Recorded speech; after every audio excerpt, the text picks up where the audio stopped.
My name is Jamin Goecker. I'm your first friend in Alaska, and luckily for you, I'm also an associate real estate broker in South Central Alaska, which is good because today we're going to be talking about the development and the kind of the rise of a local community and really an entire region in the Mat-Su Valley in this video. And I'd love to talk about that. A lot of this stuff I'm going to be talking about is gleaned from a conversation I had with Mike Brown, who is the Mat-Su Borough Director, on a podcast interview I had with him a couple months ago. So we'll jump into that in just a minute. Before we do, though, if you do not like this video and subscribe and make sure you leave a comment down below, I'm sorry, but you are just not going to be able to see the rest of the video. So finally putting my foot down, and them's is the rule. So sorry. For the rest of you who are still here, let's jump into today's video.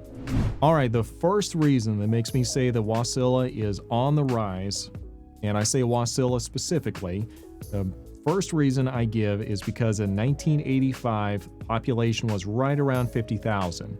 Now, as going into 2025, the projected population for Wasilla is going to be about 116,000 people living there. So that is an astronomical rate of growth increase. And it's probably not going to change anytime soon, because the underlying reason the Mat-Su Valley is growing is because this is the area where the affordable land is to build on. And so a lot of the new construction is being done out here. It's a lot more affordable than what you get over in Anchorage. And there's a lot of, how do I say this nicely? There's a lot of things about Wasilla and the Mat-Su Valley that people get there that they don't necessarily get over in Anchorage. And we've seen a kind of a steady stream of more, we'll call them like the missing middle, like the families that are just trying to move up in the size of the house, that are moving from Anchorage over to the Mat-Su Valley because it's more affordable, and lifestyle they've decided is something more what they're looking for out in the Mat-Su Valley. So, that just kind of is what it is. But that's kind of driving some of the growth, but we can jump into that further on here. The second thing that is really driving the increase and the growing and the thriving of this community is going to be just the development of the infrastructure. They really are doing a lot of work to increase the size of a number of roads in the area that is really going to help with the congestion of the traffic, because we talked just a minute ago about the population just exploding, relatively speaking, over a couple of decades. And now the thing we have to consider, though, is just, okay, how are we getting all these people through all these roads, okay? Because these roads were built for 50,000 population, and now we're talking over double that, and probably going to continue increasing into the future. So they're broadening the roads out, and that's good. And that's what we see over on the Kinnick Goose Bay Road. That's where a lot of people live, and they drive, commute in and out every day. So it gets very congested there. So they're broadening that road out. They're also working to broaden out or create the Selden Bogard corridor. So you don't necessarily need to know exactly where that's at, but just know that it's definitely going to help with traffic in the area. And last but not least, they were actually talking about building the bridge going from Point Mac over to Anchorage. Now, this is going to help with congestion because it's not necessarily going to route everybody coming in from the valley, going down the KGB, or going down the bridge and going across the Cook Inlet to Anchorage at that point, because still that's still a long drive getting down to the Point Mac area. But what that would do is that would really increase the resiliency of the area, because right now we've got one road, one highway connecting the Mat-Su Valley, Wasilla and Palmer, to Anchorage. And that's a liability because there's a number of bridges along the way. One of those get knocked out, we're done. Okay? Or they have to do some construction on the highway, and again, we're in a bottleneck situation, and there's no easy way to do anything when you only have one way in and one way out. So for that reason, they go and actually develop that bridge, or that tunnel is also what they're discussing. Then that would definitely be a big step in the right direction. All right, third is going to be the education. So the voters voted just recently to build 3 new schools. They are building, taking a number of they're moving the charter schools into the borough-owned facilities and expanding an existing school to accommodate the growing enrollment. So, yeah, the education system in Wasilla has heard the demands from the people, and it is responding. Fourth reason that makes me say that Wasilla is on the uptick is that they have a number of recreational opportunities that are becoming available now. Like, for instance, they're actually coming out with Settlers Bay Coastal Park, the Jonesville Shooting Park, and enhancing access to the Government Peak and Hatcher Pass, which all great stuff. And that's really something that I guess a critique I had for Wasilla when I moved out there a while ago. I walked up to some people as soon as I got there and said, hey, what's there to do here? And like everybody started laughing at me, which is not the response that you want, by the way, but everybody started laughing at me. So now in the same role, somebody asks me that, I can say, well, good sir, let me tell you, you can go to, I don't know, Jonesville Park and go target shoot, I guess, if you're into that. I don't know. I'll come up with a correct wording, but yes, have more recreational opportunities, and that really does help a community to kind of gel and to really just have fun, which, it's kind of impossible to have a community without that. All right, number 5. Reason why I think that Wasilla is on the uptick is they are actually updating their comprehensive plan.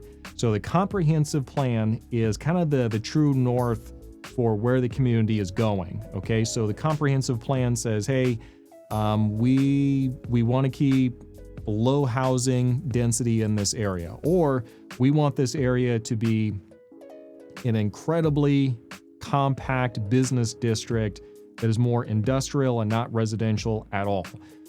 Just having some comprehensive plan, like from the borough, or from the borough for for Wasilla, really does give you the ability to get a true north indication on where the community wants to go. And the good thing about it is it gets input from a lot of different groups, and it really will force Wasilla to kind of decide, between more the demand and desire to keep it as kind of this small little town that's kind of off in the sticks versus, this small burgeoning town/city that's going to continue growing.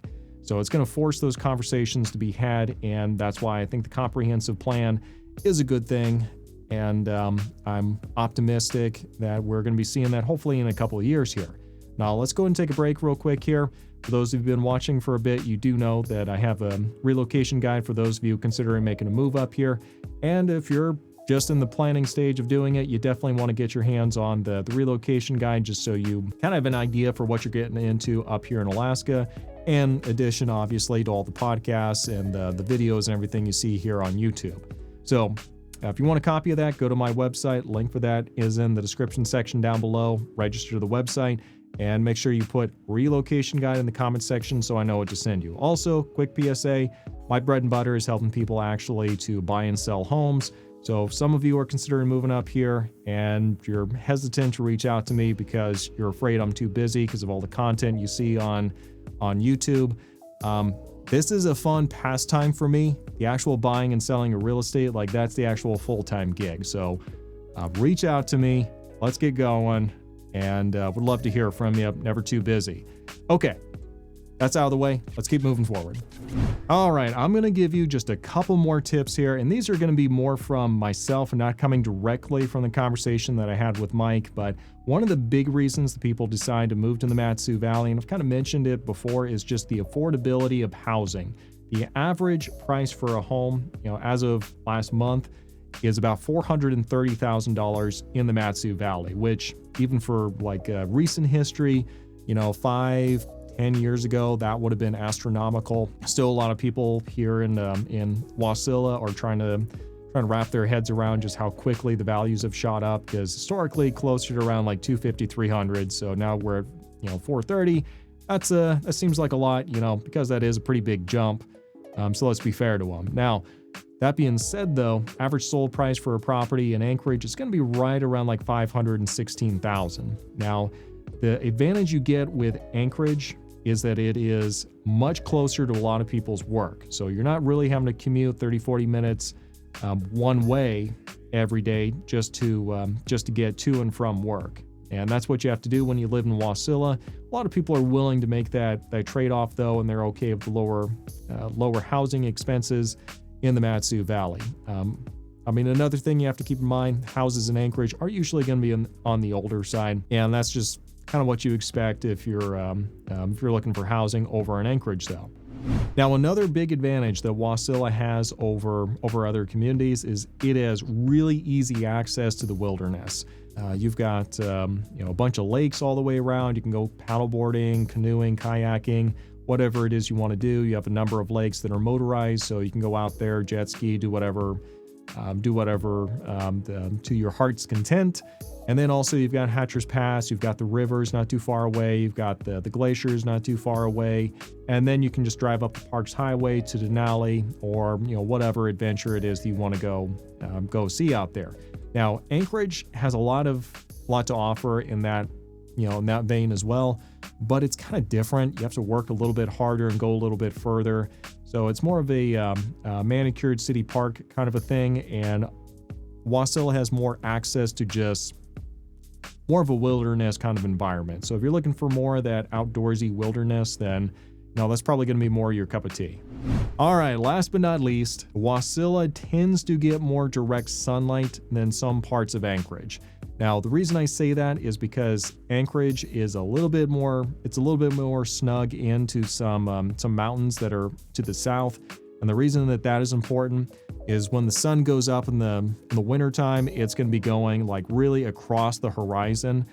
And if you're in the south, like those mountains really can block a lot of the sunlight.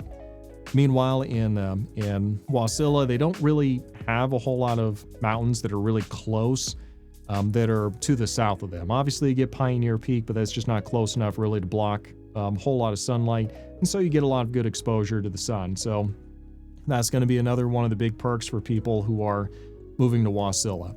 All right, that's all I got. Thanks for watching. Let me know if you have any questions. Talk with you later.